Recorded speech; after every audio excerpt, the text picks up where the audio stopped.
Pepsi ile bu yaz aç, iç, kazan. Pepsi altın kapak ve açma halkalarının altındaki şifreyi şifre, ad, soyad yazarak 5757'ye gönder ve yüzlerce hediyeden biri senin olsun. Onlarca kişiye balonla doğa manzaralı kar pasturu, bisikletler, aksiyon kameraları, iPhone 7'ler, tablet PC'ler ve uçak biletleri. Her ay yapılacak olan çekilişle yüzlerce hediyeden birini kazanma şansı Pepsi altın kapak ve açma halkalarının altında seni bekliyor. Pepsi ile bu yaz aç, iç, kazan.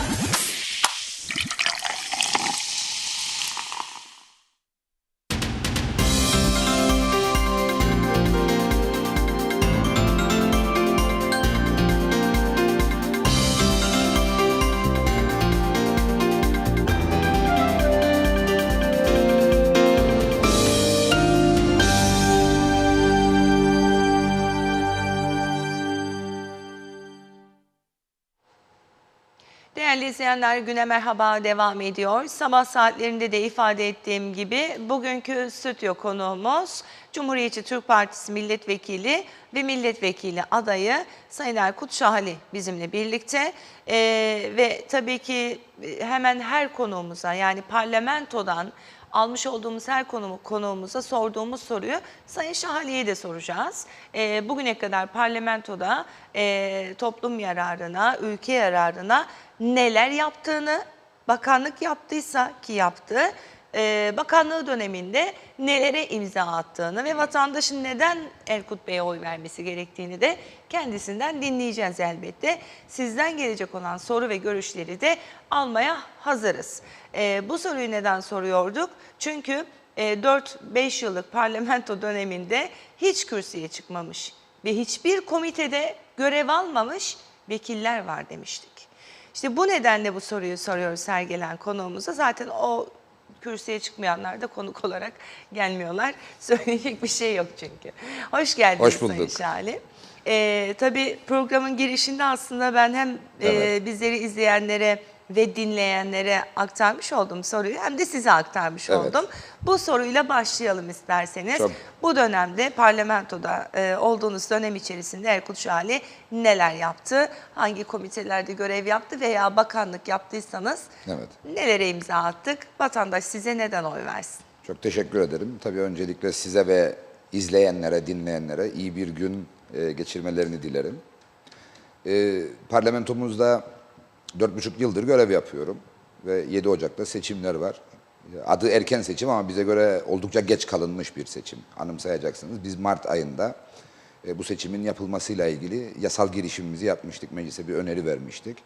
Temmuz ayında bu seçimlerin yapılması gerekir görüşüyle. Ancak azınlık hükümetinin ortakları o günde bu cesareti ortaya koyamadıkları için bugüne kadar uzayan bir süreci yaşıyoruz.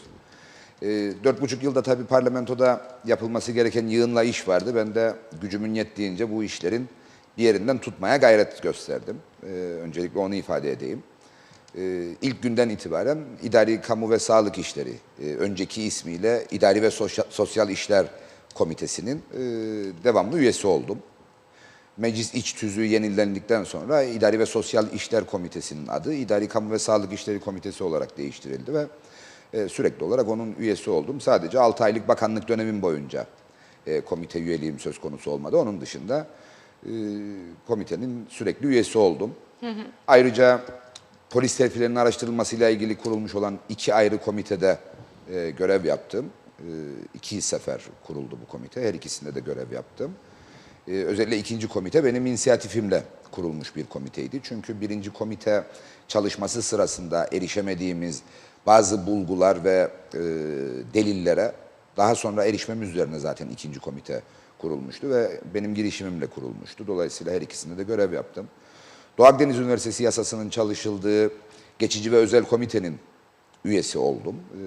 Onun orada çalıştım. Maalesef yasayı sonuçlandırmak mümkün olmadı. Ulusal Birlik Partisi'nin bizimle kurduğu hükümetten çekilmesiyle birlikte komite çalışması tamamlanmadan sonlandı.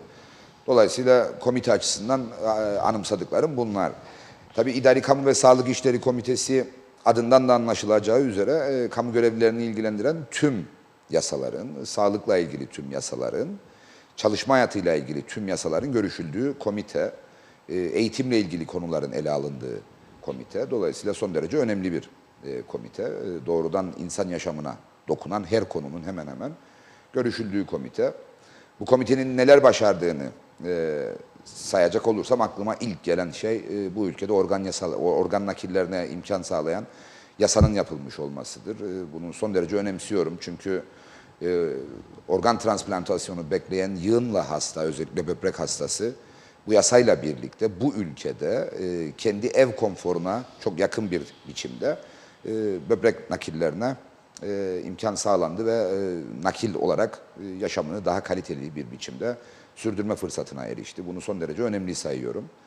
Başaramadıkları arasında beni en fazla üzense maalesef kamu reformunun hala yaşama geçmemiş olmasıdır. Çünkü kamu reformu devletin yurttaşına sunduğu hizmetlerin niteliğini ve standartını geliştirmek için öngörülmüş bir yasaydı. Kamu görevlilerinin hem görev tanımlarının daha net olması, hem yurttaşa ne şekilde muamele etmelerinin şart olduğu, yurttaşın ne gibi haklarının olduğunun ifade edildiği bir yasaydı. Ama maalesef İdari Kamu ve Sağlık İşleri Komitesi bu yasayı sonuçlandırma başarısını ortaya koyamadı. Bu açıdan oldukça üzgünüm. Onun dışında özellikle ana muhalefet sıfatını kazandığımız günden itibaren partimin grup başkan vekiliyim mecliste. Sayın Genel Başkan'ın olmadığı durumlarda partimin yasal sözcüsü ben oldum. Dolayısıyla başkanlık danışma kurulu üyeliğim de söz konusu mecliste. Gruplar arası yapılması gereken görüşmelerde partimi temsilen ben görev aldım. Bu vesileyle kendi özel gündemimde yer alan konular haricinde de partim adına görüşlerimizi aktarmak üzere kürsüde öyle zannediyorum ki en fazla yer işgal edenlerden biri oldum görev sürem boyunca. Şunu net olarak ifade etmem gerekiyor. Tevazuya çok ihtiyaç duyulmaması gerekir. İnsanlar kendilerini ifade ederken eğer gerçekse ben 4,5 yıllık vekillik dönemim süresince Ağustos böceği gibi davranmadım. Bir karınca gibi olmayı tercih ettim. Gerek meclis mesaisi sırasında gerekse komitelerde sürekli olarak görev alan, dolayısıyla sürekli olarak Lefkoşa'da bulunma zorunluluğu olan bir yaşam biçimiyle görevimi yerine getirmeye çalıştım. Bununla ilgili takdiri elbette 7 Ocak günü yurttaşımız verecek. Bu konuda ortaya koyduğumuz çaba yurttaşa dokunabilmişse yurttaş takdirini ona göre verecek. Dokunamamışsa elbette layık neyse ona rücu edilecek. Ben de buna elbette sonsuz saygı ve hoşgörü göstereceğim. Tabii görev sürem içerisinde 6 aylık bir de bakanlık dönemim söz konusu oldu. Tarım, Doğal Kaynaklar ve Gıda Bakanı olarak kabinede yer aldım. 6 aydan 5 gün eksik bir süre boyunca tarım kesiminin en sıkıntılı olduğu dönemde görev yaptığıma inanıyorum. En azından 2013-2016 dönemini hesaba katacak olursak. Çünkü 2015 üretim yılında oldukça yüksek seyreden tahıl üretim rekoltesi çiftçinin yüzünü güldürürken o tahılın bedellerinin ödenmesi konusunda yaşanan tıkanıklık benimle özellikle çiftçileri ve Çiftçiler Birliği'ni karşı karşıya getiren bir durum yarattı. Ayrıca süt üretiminde maalesef plansızlığın getirdiği bir sonuç olan ihtiyacın üzerinde süt üretilmesi ve üreticinin hak ettiği emeğinin karşılığı olan ve hak ettiği değerle sütünü satamaması, süt fazlalığının ortaya çıkmış olması yine son derece ciddi bir kriz haline gelmişti ve tam da o dönemde ben göreve atanmıştım. Öyle zannediyorum ki tarım kesiminin tamamıyla koşulları sonuna kadar zorlayarak bir uzlaşıyı yakaladık. Bundan sonrasına ilişkin daha sistemli, daha güvenli bir alanın oluşmasıyla ilgili temelleri o günlerde attık. Nitekim gerek süt fiyatı ve süt üretimiyle alakalı olarak, gerek Toprak Ürünleri Kurumu'nun kondisyonuyla alakalı olarak daha rahat bir dönemin tam da başında bakanlıktan gitmek durumunda kaldık ortağımızın hükümetten ayrılması nedeniyle. Tarımsal desteklerde devletin sağladığı doğrudan gelir desteğinin daha verimliliğe dayalı olarak ülke ihtiyaçlarını daha fazla gözeten bir yapıya büründürülmesiyle alakalı çok radikal adımlar attık. Bu ülkede seracılığın gelişebilmesine olanak sağlayacak bir müdahaleyi ortaya koyduk tarımsal destek programımızı açıklarken. Bu ülkede sertifikalı üretimin, yani dünya pazarlarına erişebilecek kalitede ve standartta üretimin yapılabilmesinin ayrıca teşviklendirildiği bir dönemin kapılarını bizler araladık. Organik üretimin her üretim alanında, organik üretimin standart desteğe ek desteklerle desteklenmesi konusunda adımı biz attık ve görüyorum ki bugün de devam ettiriliyor bu adımlar. Sevinerek izliyorum. Ancak yeterli olmadığını da düşünüyorum. Dolayısıyla 7 Ocak sonrasında bizim hükümetimizde başlattığımız ve bıraktığımız yerde halihazırda duran konularda ileri adımları atmaya talibiz. O yüzden propagandamızı bu çerçevede zaten yürütüyoruz. Evet, tabii sistemi değiştireceğiz. İstersek yaparız, çalışırsak yaparız. Bir slogan değil, öyle değil mi Cumhuriyetçi Türk Partisi için? Yani Bir hedeftir. bir hedeftir olarak elbette. ortaya konduğunu Ve biliyorum. açıklamış olduğumuz ekonomik ve sosyal kalkınma programının tamamı da bu işaret ettiğimiz hedefe nasıl gidileceğini, hangi araçlardan yararlanılarak yol alınacağını çok net bir biçimde ortaya koyuyor. Dolayısıyla bunu bir seçim sloganı olarak değerlendirmek çok haksızlık olur. Eğer ekonomik ve sosyal kalkınma programımız incelenmemişse, o program incelendiği takdirde zaten ortaya koyduğumuz vizyonun ve hedefin ulaşılabilir olduğu, bununla ilgili çok ciddi bir mücadelenin gerekmediği, aslında tek ihtiyacın kararlılık olduğu, irade olduğu ortaya çıkacaktır diye düşünüyorum. Dolayısıyla benim izleyenlere en önemli tavsiyem, gerek dağıtmaya başladığımız seçim bildirgemiz ama özellikle partimizin internet sitesinde, web adresinde bulunan ekonomik ve sosyal kalkınma programının bütününü görmeleri, incelemeleri ve değerlendirmelerini ona göre yapmalarıdır. Evet, şimdi tabii ki bir koalisyon hükümetinde bakanlık yaptınız. Yaşadığınız zorluklar nelerdi? Çünkü koalisyon hükümetlerinin ülkeye çok faydası olmadığını görüyor Kıbrıs Türk halkı. Tek başına iktidara da taşımak istemiyor birçok siyasi partiyi. En azından bugüne kadar yaptığımız röportajlarda, vatandaşla konuştuğumuz sohbetlerde bunu gözlemledik. İnanç da yok o yönde. Bunu neye bağlıyorsunuz? 2-3 soru birden sormuş oldum Evet. size ama olası bir yani bu seçimden sonra ortaya nasıl bir tablo çıkacağını düşünüyorsunuz? Onu da bir Evet. konuşalım. Tabii şunu söylemek lazım. Yani hükümetin koalisyon hükümeti veya tek parti hükümeti olması çok bir şey ifade etmez. Eğer hükümet veya hükümet ortakları yazmış oldukları programa saygı duyuyorlarsa. Bizim yaşadığımız deneyim maalesef hükümet programlarına saygı göstermeyen hükümetlerin iş başında olmasıdır. Anımsayacaksınız 2009-2013 yılları arasında bu ülkede bir tek parti hükümeti görev başındaydı. Ulusal Birlik Partisi tek başına iktidar olmuştu. Ancak ortaya koydukları programda asla yapmayacağız dedikleri her ne varsa yaptılar. Mutlaka yapacağız dediklerinin tamamını da göz ardı ettiler ve yapmadılar. Dolayısıyla hükümetin yazdığı programa saygılı davranmasıdır esas olan. Koalisyon hükümeti mi, tek parti hükümeti mi olduğu değil. Koalisyon hükümetlerinde de durum aynıdır. Anımsayacaksınız en son koalisyon hükümetimizden örnek vereyim ki bir kısmında ben de bakan olarak görev almıştım. Çok ciddi ve takvimlendirilmiş bir programı söz konusuydu.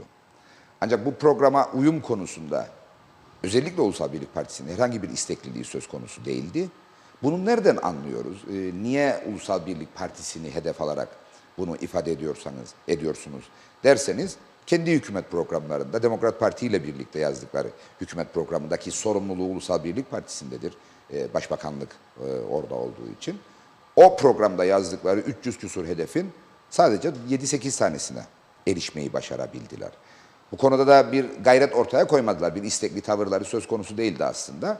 Bir biçimde öyle bir sonuç ortaya çıktı. Dolayısıyla hükümetlerin koalisyon hükümeti mi, tek parti hükümeti mi olduğundan çok aslında yazdıkları programın bir gerçekçi olması, iki yazdıkları programa sadakat konusunda duyarlı davranmaları, üçüncüsü de elbette şeffaf davranarak aslında yurttaş denetimine, muhalefetin denetimine açık bir duruş sergilemeleridir.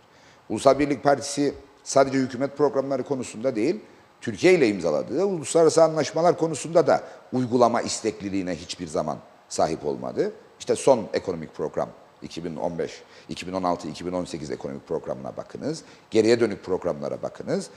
Hiçbir konuda uygulama istekliliği söz konusu olmadı.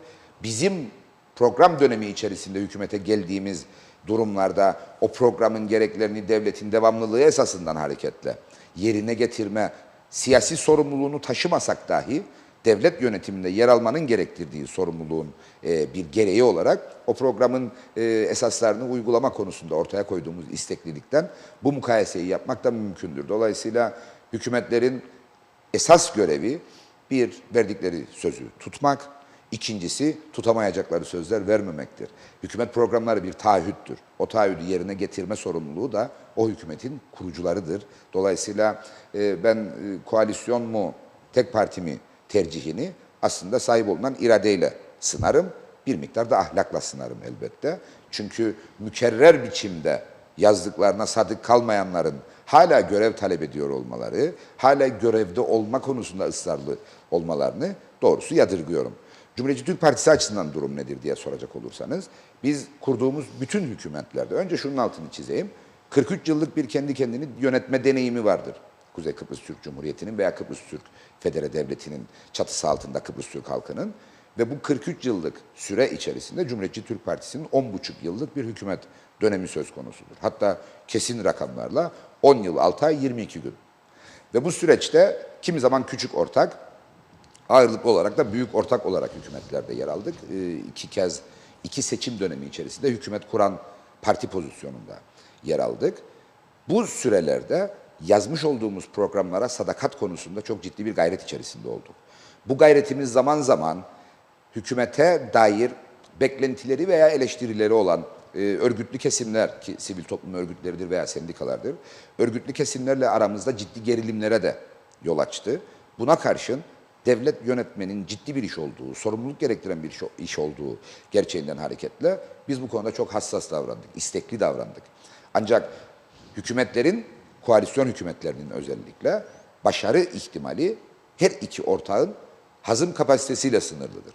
Dolayısıyla sizin hükümet kuran parti olarak o hükümet programına dair sorumluluğumuzu ortaya koyduğumuz, o programda yazılı olanların hayata geçmesiyle ilgili istekliliğinizi gösterdiğiniz halde başarılı olamamanız çoğu zaman da ortağınızdan kaynaklanır.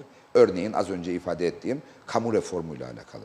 Kamu reformu bu ülkede defalarca hükümet kurup hükümet bozan bir yasadır. Çünkü belli başlı hakların aslında yeniden düzenleneceği, kamu görevlilerinin yeniden tanımlanacağı, görev tanımlarıyla birlikte görev sorumluluklarının tekrardan şekilleneceği bir yasadır. Sendikalarla mutlak işbirliğini gerektiren bir çalışmadır. Zaman zaman sendikalarla ters düşmeyi göze alabilmeyi de beraberinde getirir.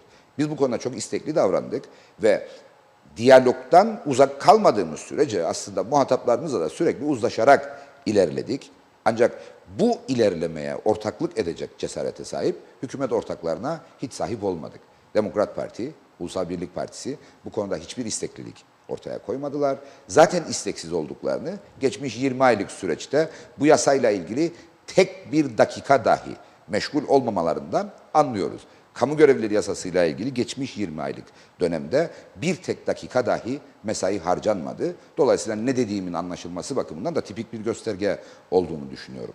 Ve umuyorum ki 7 Ocak'la birlikte gerek koalisyon hükümeti gerek tek parti iktidarı ne olursa olsun esas olanın program ve programa sadakat olduğunun bilinci içerisinde hareket edecek bir yeniden yapılanma dönemini başlatma başarısını ortaya koyarız. Bizim görüşümüz şudur. Biz 7 Ocak sonrasında hükümeti kuran parti olacağız. Bu çok giderek netleşen ve herkesçe de görülebilen, tespit edilebilen bir durum haline gelmektedir. 7 Ocak sonrasında kuracağımız hükümette ister ortaklarımız olsun, ister olmasın, uygulama iradesini ortaya koyabilen bir yapıyla, yaklaşımla hareket edeceğiz. Bundan Kıbrıs Türk halkının emin olmasını özellikle rica ediyorum. Bu yeniden yapılanma söyleminizle ilgili iki farklı sorum olacak. Cumhuriyetçi Türk Partisi yeniden yapılandı diyebilir miyiz? Çünkü aday profillerinize baktığımız zaman yani tabii şimdi kimseye haksızlık etmeden soru sormaya çalışıyorum. Kamuoyunun aşina olduğu isimlerde azalma vardır diye ifade edelim belki. Evet, yani o hani şimdi CTP ile ilgili konuşurken eski yeni diye ayırmak istemem, ifade etmek istemem. Çünkü bu hani sanki onlar o dönemin siyasetçileriyle ilgili veya o dönemin konjektürüyle ilgili bir haksızlık olduğunu düşünüyorum. Aynı Onlar da görüşteyim. zaman zaman sohbetlerimizde yani sen de Çiğdem bizi ayıp ediyorsun gibi oluyor. O yüzden o hatamı düzeltmek isterim. Ama yeniden yapılanma doğru bir tabir olurdu herhalde. Bunu bir vatandaşa anlatalım isterseniz. Çünkü baktığımız zaman mesela Fikri Toros'un adaylığı işte sermayenin adayı diye. Özür dileyerek söylüyorum, benimle ilgili bir cümle değil bu ama toplumda bazı Böyle bir nitelemeye küçük de- kesimler öyle bir etiket yapmaya çalışıyor. Ama ben kendim inanırım ki bir siyasi partinin içerisinde sermayeden de, sendikadan da, işte ne bileyim daha farklı işte esnaftan da, ticaretten de mutlaka herkesin olması gerekir ki her kesimle empati yapıp düzgün bir gelecek kurulabilsin. Bu benim inancım.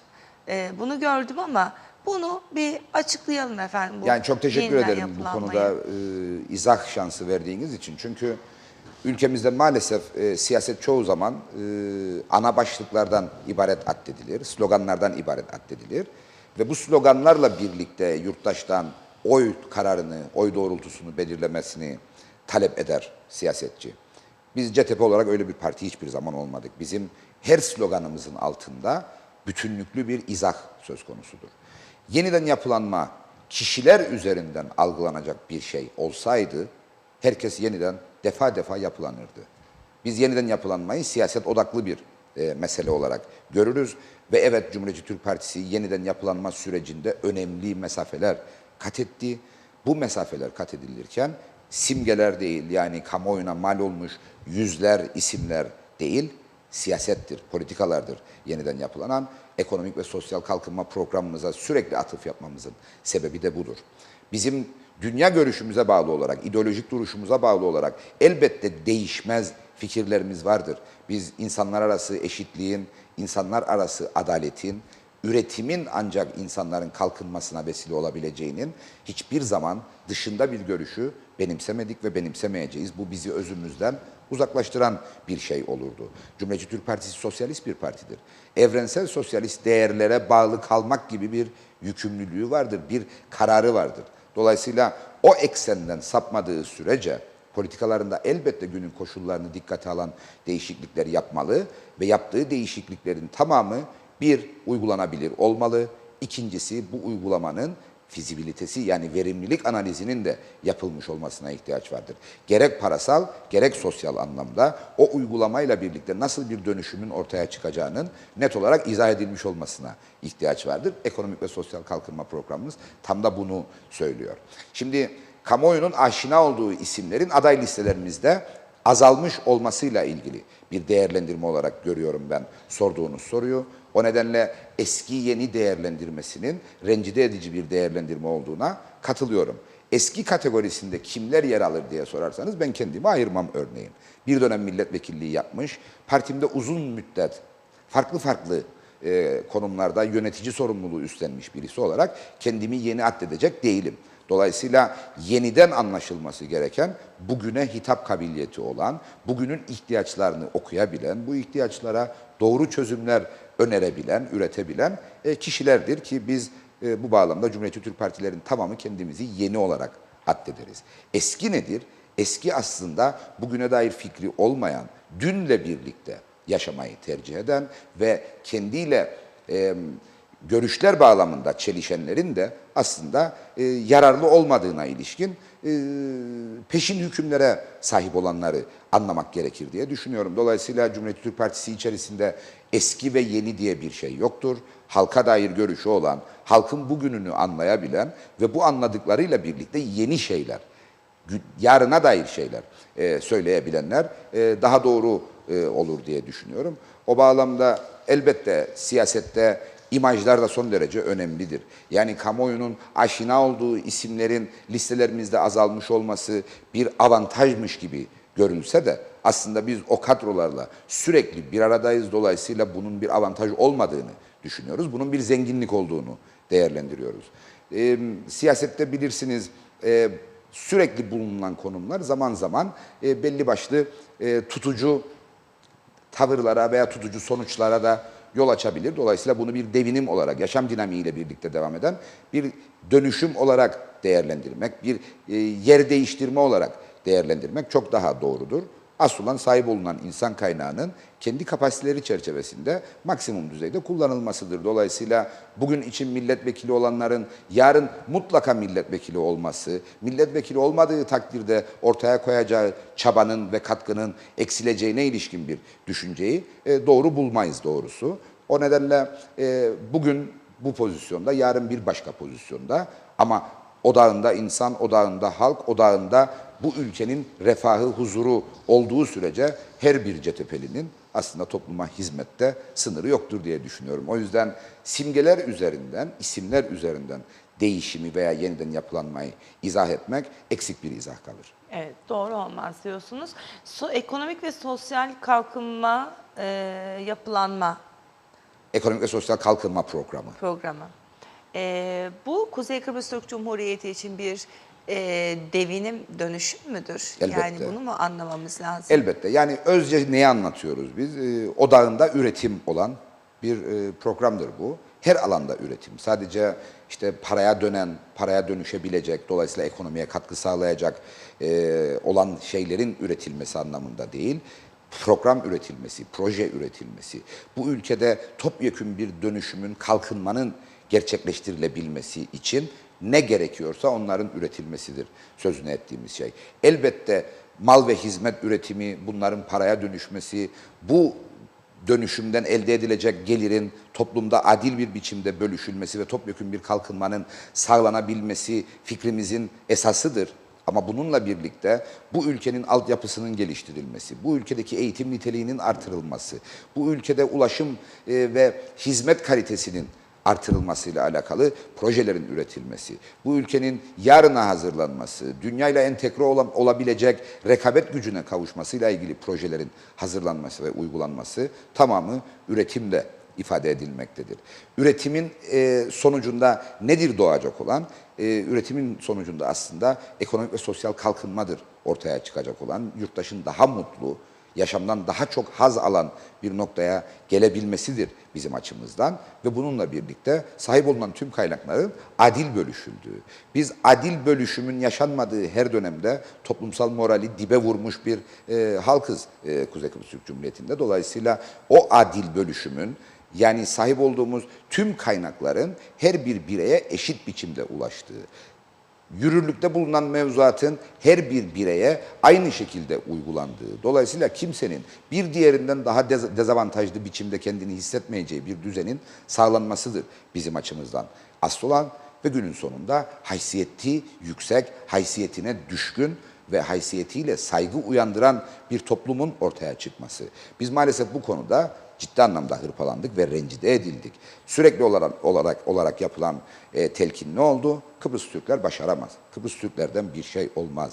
Biz Türkiye'siz olamayız. Biz Türkiye'nin desteği, katkısı olmadan asla kendi ayakları üzerimizde duramayız. Kendi kendimizi yönetemeyiz şeklinde bir telkin, bir biat kültürü gelişti. Halbuki Türkiye, Kuzey Kıbrıs Türk Cumhuriyeti'nin ve Kıbrıs Türk halkının çok önemli ve çoğu zaman da tek destekçisi durumundadır.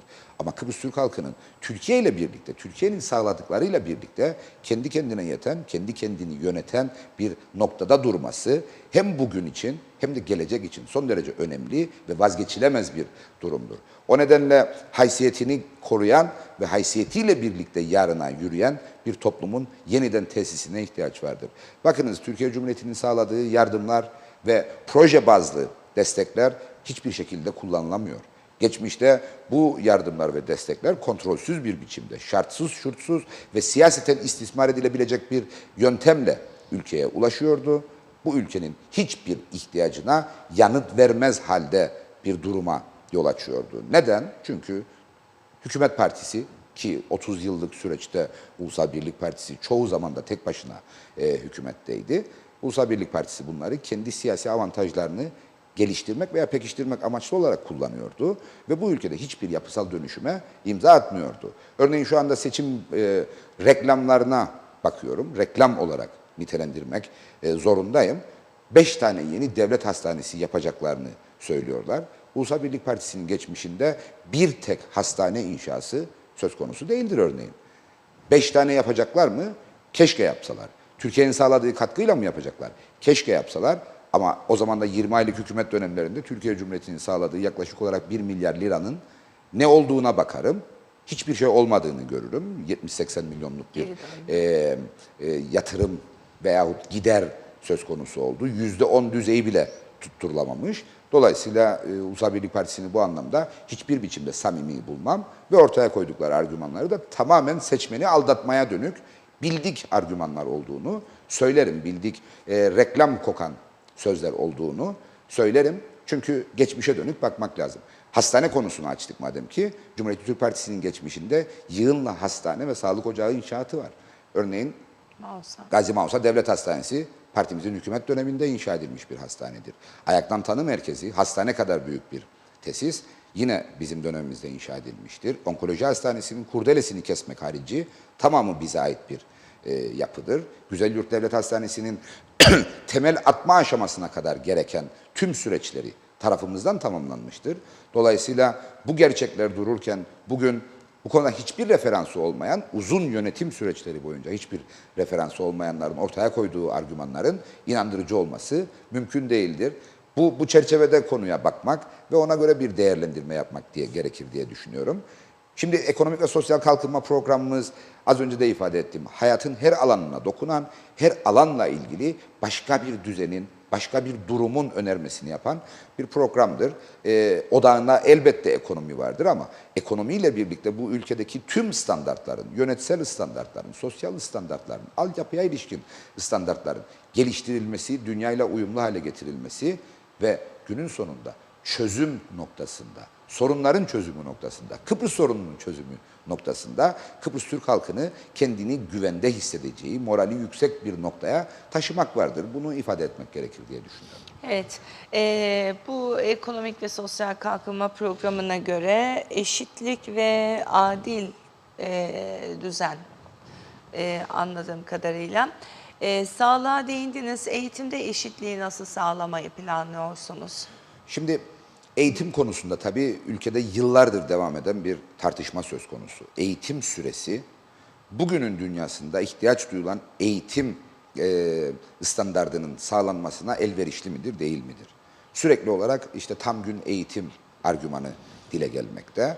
Bu tam gün eğitim öğrenciler açısından fiilen realize olmuş vaziyettedir. Çünkü özellikle devlet okullarından gidenler açısından öğleye kadar normal okul saati, öğleden sonra da etütlerdir veya dershanelerdir veya özel derslerdir diyerek günün sonunda 8-5'lik bir mesaiye dönüşen bir eğitim süreci yaşıyoruz. Şimdi devlet okullarımızın altyapıya ilişkin ihtiyaçlarını karşılamak ve buna bağlı olarak nitelikli ve sürekli eğitimi gün boyu gerçekleşecek bir biçimde okullarımıza taşımak mümkündür. Böylesi bir durum ancak fırsat eşitliği ilkesi çerçevesinde eğitimin her bir yurttaşa eşit ve nitelikli bir biçimde ulaşmasına yol açabilir. Yoksa şu anda biz sınıflarda hiçbir ders aracı olmadığı, yeterli öğretmenin olmadığı, yeterli sınıfın olmadığı halde eğitimin standardını yükselteceğiz, kalitesini artıracağız, eğitim saatlerini çoğaltacağız diyerek iddiada bulunmak ayakları yere basmayan iddialar olur. Dolayısıyla sahip olduğumuz kaynakları ve elde edilebilecek Türkiye Cumhuriyeti'nin özellikle sağlayacağı kaynakları eğitim altyapısının geliştirilmesi ve buna bağlı olarak eğitim hizmetinin niteliğinin daha yukarıya taşınması maksatları bakımından değerlendirebiliriz. Devletin bu konudaki sorumluluğu anayasadan kaynaklanmaktadır. Her bir yurttaşa en azından orta eğitim düzeyine kadar eşit ve adil ve ücretsiz eğitim sunma zorunluluğu vardır. Bu tercihli bir durum değildir. Dolayısıyla o noktaya erişinceye kadar yapılması gereken yığınla iş vardır ve bu konuda da bizim programımız hazırdır, uygulanabilirdir. Uygulanabilirliği etüt edilmiştir aslında, bunu ifade etmek gerekiyor. Çünkü siz eğitim sisteminizi dünyanın en çağdaş örneklerinden yararlanarak oluşturabilirsiniz. Ama o sistemin uygulanabilmesine imkan sağlayacak bir altyapınız söz konusu değilse, insan kaynağınız söz konusu değilse o sistem sadece bir sistem olarak orada durur ve kişiye yansımaz, bireylere yansımaz. Dolayısıyla bir yandan insan kalitemizi, insan kaynağı niteliğimizi geliştirmek, ondan sonra onunla birlikte altyapıyı güçlendirerek o insan kaynağının hizmet verebileceği uygun mekanlar çerçevesinde yurttaşa, çocuklarımıza eğitimi sunmak bizim temel önceliğimizdir ve bunun da uygulanabilir olduğunu düşünüyoruz. Sayın Şale, programınızda şimdi biliyorsunuz çok fazla okumayı sevmeyen bir Doğru. toplumuz. Sayfa sayfa bir şeyler okumak istemeyiz. Gazetelerin bile birçoğu ön sayfalarını okuyup geçebiliyor. Programda üçlü kararnamelerle ilgili bir değişiklik öngörüyor mu Cumhuriyetçi Türk Partisi? Çünkü bu üçlü kararnamelerin Kuzey Kıbrıs Türk Cumhuriyeti kurulduğundan bugüne kadar kurucu meclisindeki siyasetçilerle de Evet. zaman zaman konuşuyorum. Bu üçlü kararnameleri bir felaket, garabet olarak değerlendiriyorlar. Ama bugünün siyasetçilerinden de zaman zaman duyuyoruz. Bununla ilgili çok tartışmalar oldu. Siz de meclis kürsüsünden konuşmanız olmuştu. Peki CTP, Cumhuriyetçi Türk Partisi olarak yeniden yapılanma sürecinde üçlü kararnamelerle ilgili ne düşünür? Kamu reformu. Kamu görevlileri yasasının içinde, yani kamu reformu diye bilinen çalışmaların içerisinde bu konu zaten halihazırda çözülmüş bir konu idi. Eğer yasayı geçirebilmiş olsaydık artık üçlü kararname mekanizması tarihe karışmış olacaktı. Neydi öngörülen? Özellikle siyasi kadrolar diye ifade edilen müsteşar ve özel kalem müdürü dışındaki tüm teknik müdürlüklerin ve müsteşarlıkların tamamının Kamu Hizmeti Komisyonu marifetiyle göreve getirilmesi ve ancak kendi rızalarıyla veya disipline dair bir sıkıntı sonucunda o görevden gitmelerini öngören bir düzenleme Kamu Görevlileri Yasası içerisinde çözümlenmiş vaziyettedir. Dolayısıyla halihazırda devam eden üst kademe yöneticileri yasası, yürürlükte bulunan üst kademe yöneticileri yasası içerisinden sadece üçlü kararname mekanizmasını kaldırmak bir fayda etmez doğrusunu isterseniz. Çözüm de üretmez. O nedenle kamu görevlileri yasasının bir an önce yaşama geçirilmesi bizim önceliklerimiz, en öncelikli konularımızdan bir tanesidir. Onu başardığımız takdirde hiçbir teknik müdür bir hükümet değişiminde görevden alınamayacak. Aynen kamuda görev yapan asıl ve sürekli kadrolarda çalışan kamu görevlilerinin sahip olduğu tüm güvencelere sahip olarak görevini ifade edecek. Dolayısıyla kendi yükümlülükleri, kendi sorumlulukları ve görev tanımı çerçevesinde hükümette hangi parti olduğunu hiç düşünmeden çalışabilecek bir ortam üst kademe yöneticilerine sağlanmış olacak. Kamu reformu içerisinde nasıl bir düzenleme yapmıştık derseniz, Sayın Başbakan için 2 müsteşar ve 2 danışman öngörülmüştü. Bakanlar için de 1 müsteşar ve 1 danışman öngörülmüştü. Bunlar siyasi kadrolardı. Kamu görevlileri arasından atanmış olsalar dahi o atayanın, yani başbakanın veya bakanın görevden gittiği gün yine eski görevlerine dönen ve sadece üst kademe yöneticisi olarak görev yaptıkları sürenin sağladığı menfaatlerden yararlanan bir düzenleme yapmıştık. Biliyorsunuz şu anda örneğin kamuda 10 yıl çalışan bir kamu görevlisi üst kademe yöneticisi olarak atandıktan sonra artık hayatı boyunca üst kademe yöneticisi olarak çalışmış gibi, işine başladığı ilk gün üst kademe yöneticisiymiş gibi emeklilik menfaatlerinden istifade eder. Halbuki bizim yaptığımız düzenlemede prorata denilen, yani hangi görevde ne kadar süre bulunduğuna bağlı olarak bir menfaat elde edilmesi söz konusuydu. Dolayısıyla üçlü kararname mekanizması kamu görevlileri yasasıyla birlikte zaten ortadan kalkıyor ve en öncelikli konularımızdan bir tanesi olacak. Evet, yani parlamentoda iktidarda olmanız durumunda ya da icrada olmanız durumunda ilk yapacağı şey Cumhuriyetçi Elbette. Türk Partisi'nin kamu Elbette, reformudur. elbette. Tabii bu konuda bir yanlış anlaşılmayı da bu fırsat yeri gelmişken düzeltelim. Ulusal Birlik Partisi'nin hükümetten ayrıldıktan sonra kurduğu hükümetin görev süresi sırasında bir öneri yapmıştık biz mecliste ve üst kademe yöneticiliğinin yöneticisi atama mekanizmasının değiştirilmesi ve ortadan kaldırılmasıyla ilgili bir önerimiz olmuştu. O dönemde bizi eleştirenler olmuştu. Yani bir ay önce hükümetteydiniz, niye yapmadınız da şimdi yapıyorsunuz diye. Anımsatmak isterim. O dönemde bizim hükümet programımızda yeni müşavir yaratılmayacağına ilişkin bir taahhüt vardı. Ve o dönemde herhangi bir yeni müşavir ataması da yeni bir üst kademe yöneticisi ataması da söz konusu olmamıştı. Herhangi bir yeni müşavir yaratılmamıştı. Dolayısıyla kendi görev süremizde programda yazan, hükümet programında yazan esasa uygun davrandığımızdan böyle bir adımı atmamıştık. Ancak Ulusal Birlik Partisi Demokrat Parti azınlık hükümeti kurulduğu gün itibarıyla müdür, müsteşar atamalarında korkunç bir iştahlılık ortaya koyduğu zaman biz hemen o tedbiri gündeme getirdik. Ancak takdir edersiniz ki meclisteki hükümetin sayısal çoğunluğu buna cevaz vermedi. Evet, Başbakanlık Denetleme Kurulu ile ilgili ne düşünüyorsunuz efendim? Mesela bugünlerde yok gibi. Ya da bayağıdır yok gibi. Hiçbir şey görmedim. Başbakanlık ve denetleme deyince başbakanın denetlenmesinden öteye bir şey aklıma gelmez şu an itibariyle. Çünkü maalesef hem ülke açısından hem siyaset kurumu açısından son derece üzücü, endişe verici günlerden geçmekteyiz. Sayın Başbakan'ın şahsında dile gelen bilgiler, iddialar demek çok doğru olmayacak, bilgiler. Çünkü bunların bir kısmı yargıya intikal ettirilmiş resmi bilgilerdir. O nedenle Başbakanlık ve denetleme sözcüğü yan yana geldiği noktada aklıma ilk gelen şey Hüseyin Özgürgün olmaktadır. Eski Başbakanın mutlak suretle ciddi bir denetim altına alınması ve hesabını veremeyeceği şeylerin tespit edilmesi halinde de mutlak suretle yargılanması gerekir. Bu iddiayı çok net bir biçimde ortaya koymak isterim. Sayın Başbakan bir siyasi kamu görevlisidir ve bilebildiğimiz kadarıyla da herhangi bir başka işi, mesleği, yatırımı söz konusu değildir. Herhangi bir gelir getirici başka bir faaliyeti yoktur bilebildiğimiz kadarıyla. Varsa da ifade etmiş olmalıydı. Biz gerek yazılı olarak, gerek sizler aracılığıyla sözlü olarak bu konudaki iddiamızı ve davetimizi sürekli yapıyoruz. Ama Sayın Başbakan bu ara dilini yutmuş gibi davranıyor. Sadece otobüs gezilerinde görülüyor. Bu konuda Kıbrıs Türk halkına eğer küçücük de olsa saygısı varsa Sayın Hüseyin Özgürgün'ün hakkındaki iddialarla ilgili açıklama yapması gerekiyor.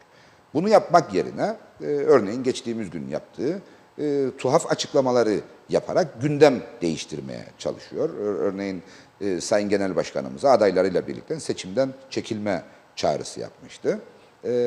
Bunun bir mantığı varsaydı bu sadece Sayın Özgürgün'e ait bir mantıktır muhtemelen. Bunu mantıklı olarak görebilen, değerlendirebilen bir başkasına henüz rastlamadım, çok net ifade etmek gerekiyor. Başbakanlık Denetleme Kurulu bu ülkede hükümetin sahip olduğu bir enstrüman olarak kamu kurumlarında mali açıdan ve idari açıdan ama özellikle mali açıdan yasalara uygun bir yönetimin ortada olup olmadığının araştırılmasıyla ilgili görevli bir kuruldur. Siyasi atamalardan oluşur. Hükümetin atadığı denetmenler aracılığıyla bu denetim faaliyeti yürütülür.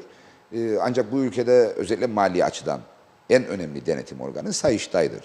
Sayıştay ülkenin mali açıdan hareket kabiliyeti olan her bir kamu kurumunu ister özerk olsun ister bütünüyle kamu kontrolünde olsun denetleme yükümlülüğü altındadır. Ancak özellikle bu azınlık hükümetinin Sayıştay'la olan ilginç ilişkisi Sayıştay'ın da bizim açımızdan güvenilir bir kurum olma özelliğini çok ciddi anlamda zayıflatmıştır. Ne gibi ilginç bir ilişkisi var? Yani ilginçten kastım şudur, anımsayacaksınız. Bu azınlık hükümeti kurulduğunda meclise sevk ettiği ilk yasa Sayıştay Başkanı'nın ve Sayıştay üyelerinin maaşlarını artıran yasaydı. Sayıştay Başkanı'nın sahip olduğu tahsisat miktarını artıran, iki Sayıştay üyesinin ise hiç olmamış tahsisatlarının olmasını sağlayan bir yasal düzenlemeydi. Ardından bileceksiniz bir Sayıştay üyesinin eşi Başbakanlık Denetleme Kurulu'na üst kademe yöneticisi sıfatıyla atandı. Sayıştay Başkanı'nın eşinin önce kız kardeşinin üst kademe yöneticisi olarak atanması, onun emekliliğinin ardından aynı noktaya bu kez eşinin atanmak istenmesi çerçevesinde şekillenen bir tuhaf ilişki söz konusu. Sayın Cumhurbaşkanı'nın özellikle Sayıştay Başkanı'nın eşinin atanmasıyla ilgili tavrı hem Sayın Başbakan hem de Sayın Sayıştay Başkanı tarafından eleştirilmiş. Bundan öteye bir tuhaflık da benim en azından hayal gücüm düşünemiyor, yaratamıyor. Böylesine bir ilişkinin olduğu bir hükümet Sayıştay arasında denetimin olmasını, sağlıklı denetimin olmasını beklemek bence saflık olur. Zaten beklemiyoruz da. Dolayısıyla bu konuya müdahale edilmesi gerekiyor.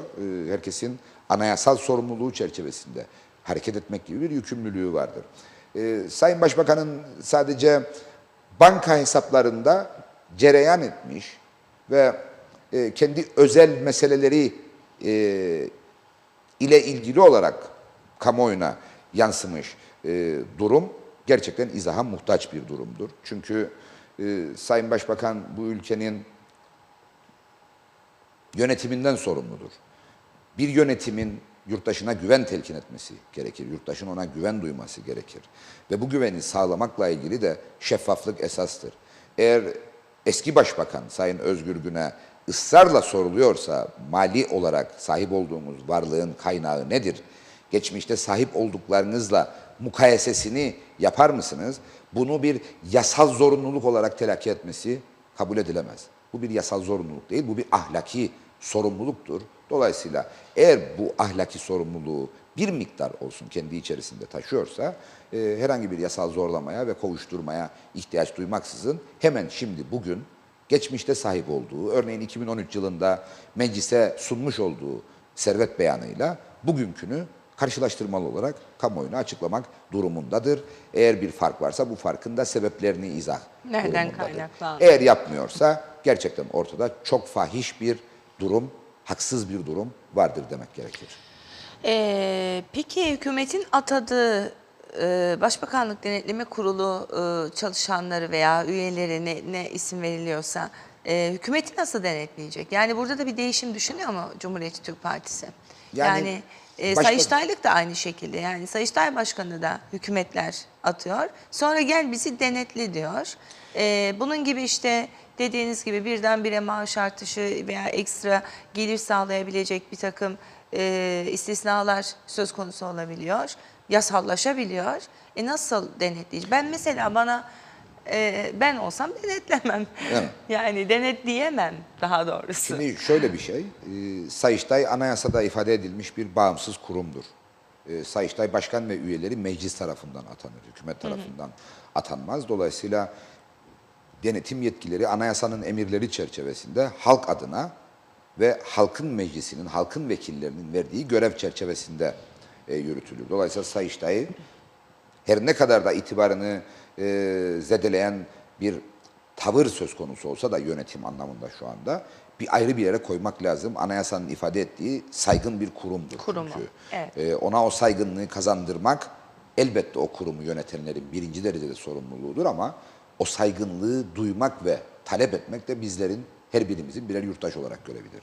Ancak Başbakanlık Denetleme Kurulu'nun ilk kurulduğu dönemi anımsayacak olursanız ki yanılmıyorsam 2010 yılıydı. Aslında görev başındaki hükümetin geçmiş hükümetlerin icraatlarının araştırılmasıyla alakalı görev mandası ifade ettiği ve ona göre oluşturduğu bir kuruldu. Az önce söyledim, kurul üyeleri üst kademe yöneticisidirler. Dolayısıyla siyasi atamadırlar ve yapmaları gereken çalışma sadece geçmişin değil, halihazırda günün denetlenmesini de içermek durumundadır. Ancak dediğim gibi Sayıştay'a paralel bir yapı olarak, siyasi bir yapı olarak görev başındaki hükümetten önceki hükümetin icraatlarının ve mali hareketlerinin denetlenmesi maksadıyla kurulmuş bir yapıdır. Dolayısıyla Sayıştay'la eşdeğerde görmemek Tutulmaması gerekiyor. lazım. Sayıştay politize olmuş, maalesef politize olmuş bir bağımsız kurumdur ve yeniden apolitik ve bağımsız ve sadece kamu yararını öngören bir kurum yapısına dönüşmelidir. Ancak Başbakanlık Denetleme Kurulu bir siyasi kurum olarak hükümet makamlarının atamasıyla görev yapan bir kurum olarak değerlendirilmelidir diye düşünüyorum. Evet. Yani o zaman bugüne kadar hiç kimse yargılanmadığına göre ülkede Herkes suçsuz. herkes temiz ak. Çiğdem Hanım, bu konuda bizim çok ciddi bir iddiamız söz konusudur. Nedir? Yönetimin adil ve şeffaf olması yurttaşın ülkesine bağını güçlendirir ve elbette devletine, hükümetine karşı saygısını geliştirir. Ancak maalesef bizim mevzuatımızdaki en önemli sorunlardan bir tanesi yasayla yasaklanmış pek çok konuda o yasağın ihlal edildiği halde ne olacağının tanımlanmamış olmasıdır. Kamu görevlisine örneğin sen şunu yapamazsın der yasa, eğer o kamu görevlisi onu yaparsa ne olacağına ilişkin bir izah veya bir karar söz konusu değildir. Dolayısıyla yapanın yanına kar kalır söylemi her gün için vücut bulan bir söylem haline alır. Biz ne yaptık bu konuda? Biz 2014 yılında meclisten iyi idare yasasını geçirdik. İyi idare yasası bir, yurttaşın haklarını güvence altına alan, iki, o hakların ihlal edilmesi halinde ihlal edenin nasıl bir yaptırımla karşı karşıya kalacağının izah edildiği bir yasadır. Yurttaşın devlete karşı sorumlulukları pek çok yasada ifade edilmiştir ama devletin yurttaşa karşı sorumluluğu, yükümlülüğü, yurttaşı ciddiye almak, muhatap almak zorunda olduğu İyi İdare Yasası'nda aslında ifade edilir. Bu bilgi edinme hakkından tutunuz da eşit işlem talep etme, eşit muamele, adil muamele talep etme noktasına varıncaya kadar yurttaşın son derece menfaatlerini gözeten bir yasadır. Ve o yasa içerisinde de yurttaş menfaatini gözetmeyen kamu görevlilerinin ne olacağı net bir biçimde ifade edilmiştir. Buna ek olarak ceza yasasında görevi kötüye kullanmanın, suistimalin, mevkiden dolayı haksız kazanç elde etmenin ceza sayılması ve ağır bir biçimde cezalandırılmasıyla ilgili değişiklikler de yine bizim mecliste bulunduğumuz dönemde gerçekleşmiş değişikliklerdir. Tüm bunları bir arada görecek olursanız, gerek yasalardaki yasakların ihlal edilmesi halinde olacaklarla alakalı, gerek iyi idare yasası ki bizi dünyaya bağlayan önemli bir bağdır iyi idare yasası, Good Governance Law diye. Her çağdaş demokratik ülkede olan bir yasadır. Gerekse ceza yasamızın güncellenmesi, bir bütün olarak düşündüğümüzde öyle zannediyorum ki kamu görevlilerinin yurttaşa karşı hizmetkar olma halini çok daha belirgin hale getiren yasalardır diye değerlendiriyorum. Evet, son olarak bir şey daha sormak istiyorum ve süremizi noktalayacağız. Ben sadece siyasetçiler kapsamında söylüyorum. Aklına güvendiğim kişilerden birisiniz siz. Teşekkür ederim. Şimdi başbakanın bir beyanatı var. Şeyden sonra diyor, seçimden sonra diyor, şu anda ödediğimiz o yüksek miktardaki elektrik faturalarını 3 kat katı ucuzlatacağız indirecek. diyor. Şimdi ben sabah haberi okurken aklıma gelen ilk 3 soru. 1. Nasıl indirecek? 2. Petrol döviz kurlarına göre veya üretim kapasitesini nasıl ayarlayacak? Yani ben bunu bilmiyorum. Evet. Herhalde bir formülü var ama söylemedi herhalde, onu da bilemiyorum. O da Yani yazılmadı. Şunu ifade Nasıl etmem olacak lazım. Eski Başbakan Özgür Gün'le ben 4,5 yıldır tanışıyorum. Daha önce bir siyasetçi olarak takip ediyordum ama birebir tanışma fırsatımız 4,5 yıl önce aynı çatı altında göreve başlamış olmakla birliktedir. 20 aydır da kendisi başbakandır. Gözlemim odur ki bunu yurttaşımıza ifade etmekten de hiçbir çekince duymuyorum. Sayın Başbakan hiçbir konuyu derinlemesine araştırma ihtiyacı duymuyor. Hiçbir konuyu. Geriye dönük açılsın bakılsın. Mecliste konuşma tutanakları kolay bir biçimde erişilebilirdir. Video kayıtları internet ortamında zaten mevcuttur. Herkes Sayın Başbakan'ın konuşmalarındaki içeriğe bir baksın. En az 4 kez aynı şey tekrar edilmekte ve içeriğe ilişkin, öze ilişkinde hiçbir şey söylenmemektedir. Bunu bir tarz olarak benimsemiş olabilir. Ben ilgisizlik olarak nitelerim. Sayın Başbakan hiçbir şeyi derinlemesine öğrenmek ve o öğrendiklerini de anlaşılır bir biçimde izah etmek zorunda olduğunu bilmeden siyaset yapmaktadır. Şimdi bakınız, biz elektrikle ilgili gerek kendi ürettiğimiz elektriğin, gerekse Avrupa ana kıtasından Türkiye aracılığıyla bu ülkeye gelmesi muhtemel elektriğin hangi koşullarda geleceği, yurttaşa yansıyacak tüketici fiyatının ne olacağıyla ilgili bilimsel esaslara dayalı bir verim çalışması, bir fizibilite çalışması yapılmalıdır diye aylardır, yıllardır söylüyoruz. Biz bunları söyleye duralım. Kabinedeki bir bakan, enerjiden sorumlu Sunat Atun, 25 kuruş diye bir slogan üreterek işte Türkiye'den bu ülkeye 25 kuruşa elektrik getireceğiz diye sürekli tekrarlayan bir mesajı vardır. Şimdi Sayın Başbakan'ın 3 kat ucuzlatmayla ilgili dünkü iddiası veya bu aralar dile getirdiği iddia, Sayın Atun'un ortaya koyduğu fiyatın da altına düşülmüş olması anlamına gelir. O zaman soru şudur. Hangi hesaba dayalı olarak bunu söylüyorsunuz? Bu enerjinin menşei ne olacak? Biz kuyu kazıp petrol mu bulduk da haberimiz yok. Örneğin Teknecik'teki santraller veya Kalecik'tekiler bu bulduğumuz petrolü yakarak mı daha ucuza enerji üretecek? Yok böyle bir şey. Dolayısıyla bu ülkeye kablo gelmemişken, kablonun gelmesini sağlayacak herhangi bir fizibilite çalışması henüz yapılmamışken, eğer kendi ihtiyaç duyduğumuz halihazırda üretim gerçekleştirdiğimiz yöntem olan fosil yakıtla bu enerji üretilecekse ve biz bir kuyu sahibi, bir petrol rezervi sahibi değilsek, o zaman bu atmasyon ne? Üç katı Çok net ifade ediyorum. Bu amiyane tabirle bir atmasyondur. Sayın Başbakan atıyor, atıp tutuyor ama bir yere varmıyor. Dolayısıyla eğer bu kadar güçlü argümanlarla siyaset yapıyorlarsa henüz geç değil. Sayın Tufan Erhürman'ın kendisine yapmış olduğu televizyonda bu konuları dostça, uygar bir biçimde tartışma davetine icabet buyursun ama yapamaz. Çünkü Sayın Başbakan kaçmakla kazanacağını varsayıyor. Şunu ifade etmem lazım. Özgür Gün'le alakalı kendi partilileri, kendi arkadaşları seçilip seçilemeyeceğiyle ilişkin spekülasyonlar yapmaktalar. Hatta şu söylenmekte, evet Sayın Başbakan özellikle banka hesaplarından dolayı bizleri mahcup etmekte. Dolayısıyla biz bunu sandıkta bırakalım ve bu yükten kurtulalım. Hayır, Kıbrıs Türk halkı, Kıbrıs Türk seçmeni şunu bilmeli. Ulusal Birlik Partisi'nde yaşanan bu anormallikler sadece genel başkanlarından kaynaklanan bir durum değildir. İrsen Bey geçen sefer aklanmak, temizlenmek maksatlı olarak sandıkta bırakıldı. Bu sefer de Hüseyin Bey için aynı akıbet belirdi ama Ulusal Birlik Partisi mentalitesinde hiçbir değişim söz konusu olmuyor. Dolayısıyla Kıbrıs Türk seçmeni şunu bilmeli, Ulusal Birlik Partisi bizleri mental dönüşümü başardıklarına dair ikna etmedikleri sürece İrsen gider, Hüseyin gelir, Hüseyin gider, bir başkası gelir ama hiçbir değişim söz konusu olmaz. 2009-2013 arasındaki tek başına hükümet dönemini anımsayınız. Parti devlet bütünleşmesinin tavan yaptığı, parti kurultayına kamu kaynaklarının feda edildiği bir dönemi yaşamıştık. Peki şimdi neyi yaşadık? Bu 20 aylık dönemde kabine üyelerinin akrabalarına kamu kaynaklarını dağıttıkları, peşkeş çektikleri, yurttaşla adeta dalga geçiren bir dönemi yaşadık. Yurttaşlıklarla ilgili çok tartışmalar oldu. Biz hep şunu söyledik. Bu hükümet Kıbrıs Türk halkında kaybettiği desteği, güveni yeni yurttaşlarla telafi etmeye gayret ediyor. Dün Sayın Tahsin Ertuğruloğlu'nun yeni yurttaşlara gönderdiği SMS mesajları alenileşti. Bugün sanıyorum belli başlı gazetelerde de fotoğraflarıyla birliktedir.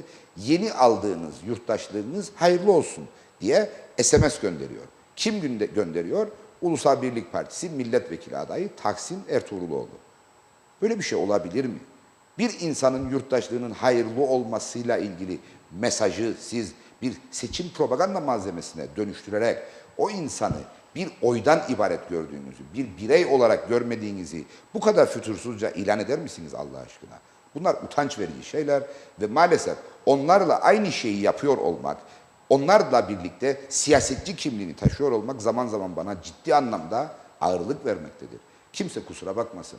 İnsana insan olduğu için, bireye birey olduğu için destek vermek varken o bireyi o sandığa düşecek oy pusulası haline dönüştürmek ve ona göre muamele yapmak gayri insani bir tutumdur. Demokrasinin hiçbir şekilde kabul etmediği, benimsemediği bir duruştur. Dolayısıyla Kıbrıs Türk halkı 7 Ocağı giderken gerçekten 20 aydır yaşadığı gibi mi yaşamak istediğine yoksa hak ettiği bir yaşamın mümkün olup olmadığına inanç belirterek oy kullanmalı. Biz diyoruz ki Kıbrıs Türk halkı zekidir, aydındır. Okuma yazması yüksek bir toplumdur. Dünyayla irtibatı olan dolayısıyla mukayese yeteneği gelişmiş bir toplumdur. 20 aydır yaşadıklarını yaşamayı tercih etmeyecek. Kendine hizmet öneren, üretimi öneren, kalkınmayı öneren ve dünyaya entegre olmayı öneren kadrolara oy verecek, vermek zorundadır diye değerlendiriyoruz. Aksi takdirde zamanın tekerrür kabiliyeti bizlere yeni pop yıldızları yaratır. Siyasetçi kimliğine bürünmüş yeni pop yıldızlarıyla bu toplum hiçbir yere varmaz. Geçtiğimiz gün siyasi propagandamız çerçevesinde bir beldemizdeydik. Biz Gazi Mausa milletvekili adayları olarak 13'ü bir yerde başka şehirlerden katılan birkaç arkadaşımızla birlikte yurttaşla bir araya gelmeye çalışıyorduk. Ansızın camları karartılmış simsiyah bir araç yanımızda durdu. Önce şoförü indi. Sonra iki kişi daha indi. Kapılar açıldı. Bir siyasetçi adayı, siyasete namzet bir kadın arkadaş araçtan indi. Anlaşılan oydu ki şoförü, fotoğrafçısı, özel kalem müdürü ve kendisi. Popstarlar siyasetçi olamaz. Siyaset popstar edasıyla yapılmaz. Biz bunları maalesef görüyoruz. Ulusal Birlik Partisi, özellikle Ulusal Birlik Partisi fenomen tiplerle bu ülkenin geleceğine yön vereceğini iddia ediyor ve listelerinde onlara yer veriyor. Siyaset halka hizmet noktasıdır. Siyasetçi halkın hizmetkarıdır. Halkın duygularını istismar eden, halkın görüntüsünden siyasi avantaj elde etmeye çalışan fotoğraflar üreten kişi siyasetçi olamaz. Cumhuriyetçi Türk Partisi'nin 50 tane milletvekili adayının hiçbirinde böylesi bir yaklaşım söz konusu olamaz. Çünkü bizler siyaseti bir paye olarak değil, bir ünvan olarak değil, bir görev olarak görürüz ve ona göre iş yaparız. Bu da bir mukayese unsuru olarak ortada dursun. Beler olsun. Bugün de duyduğum artık en son şeydi bu. Daha fazlasını kaldıramayacağım. Yani böyle bir şey söylemeye çok niyetim yoktu. Fotoğrafını sizin gazetenizde gördüğüm için bunun da altını çizmek istedim. Popstar edalı siyasetçilerle bu iş olmaz. Bismillahirrahmanirrahim. Çok teşekkürler. Ben teşekkür ederim. Kolay gelsin diyelim. Artık şu yani artık 7'si gelsin de hep beraber daha fazla gerçekten. İyi ki böyle kısa süreli oldu bu iş, yoksa aklımızı Bakınız korumakta biz zorlanacaktık. seçimin erken olmadığını, geç kalmış olduğunu söylerken zaten bunu ifade ediyorduk. Ulusal Birlik Partisi'nin kuruluş resepsiyonunda eski başbakanın ortaya attığı bir hodri meydan iddiasıyla veya talebiyle, ne derseniz deyin, bu seçim yapılıyor. Yoksa ne Ulusal Birlik Partisi'nin ne Demokrat Parti'nin aslında 7 Ocak seçimleriyle ilgili bir hevesi, istekliliği ve cesareti söz konusu değildi. Bu hükümetin bence ayırt edici iki özelliği var.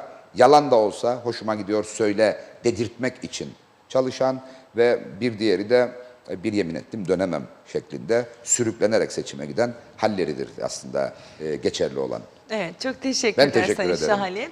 Artık seçim günü ve seçimin sonrasında görüşmek temennisiyle Umuyorum diyelim. hayırlı olmasını diliyorum her şeyden önce. İnşallah.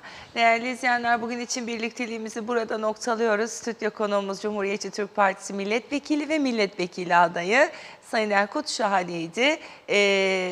Yaklaşık 1 saatlik bir sohbetimizi gerçekleştirdik. Takdir sizin, toplumun diyelim, halkın.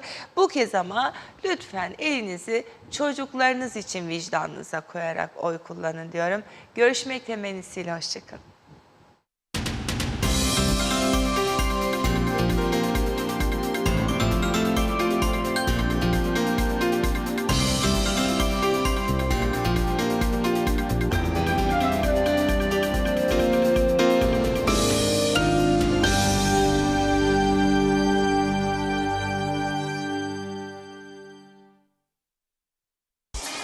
Pepsi ile bu yaz aç iç kazan. Hepsi altın kapak ve açma halkalarının altındaki şifreyi şifre, ad, soyad yazarak 5757'ye gönder.